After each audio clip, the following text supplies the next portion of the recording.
मूं ख़ान बहादुर खे ॾाढियूं मिंथूं ऐं इलाज कया, पहिरें पियो सांस, पर हुन मुंहिंजी हिकु बि न ॿुधी।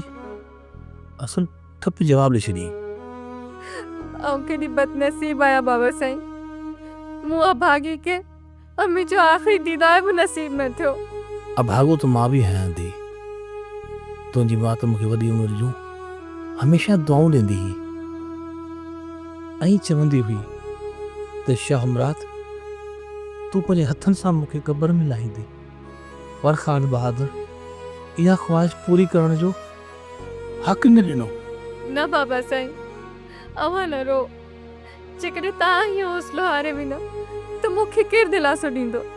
केरु मुंहिंजा घोड़ा उघंदे मूंखे हाथ ॾींदो? बाबा साईं, केरु मूंखे चवंदो त न रो जान रुकी, न रो, मां तो सां गॾु आहियां न रो? केरु चवंदो मूंखे? बाबा साईं, असांजा प्यारा कीअं असांखां क़िस्मत जुदा करे वठंदी आहे। अधा मल्हार खां पोइ ज़हरीली ऐं हाणे अम्मी असांखे छॾे हली वई। ही दुनिया केॾी ज़ालिम ऐं सितम ज़रीफ़ आहे बाबा साईं। ख़ान बहादुर जो तकबर ऐं गुरूर ॾिसी मां सम्झी वियो हुउसि त हू फ़रौन बणिजी वियो आहे ऐं उहो गुरूर इंसान जी बर्बादी जो पहिरियों ॾाको हूंदो आहे।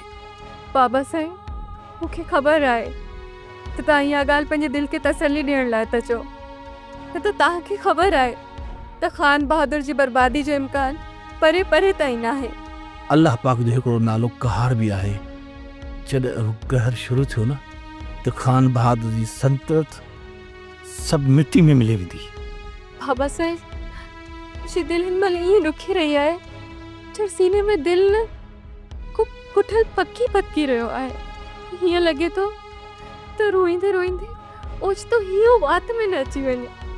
मूंखे अॼु उहो अहसासु थी रहियो आहे त मां केॾो न कंगाल थी चुको आहियां।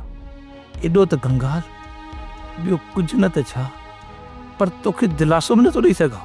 बाबा साईं, दिलासे जा कूड़ा अखर ऐं खोटा सिका हिकु जहिड़ा हूंदा आहिनि। उहे कंहिंजी तकदीर नथा मटाए सघनि। सब्सक्राइब कयो असांजो official YouTube channel Singh TV HD drama ऐं वधीक अपडेट लाइ बेल आइकन खे क्लिक करियो।